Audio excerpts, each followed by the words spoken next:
នទៅហើយញ៉ែតាំងពីឆ្នាំទៅអីលើទើបមករីផ្លាយ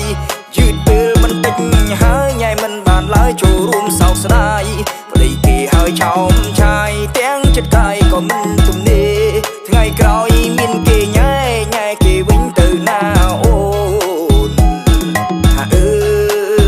ហាអើហាអើហាអើហាអើហាអើហាអើ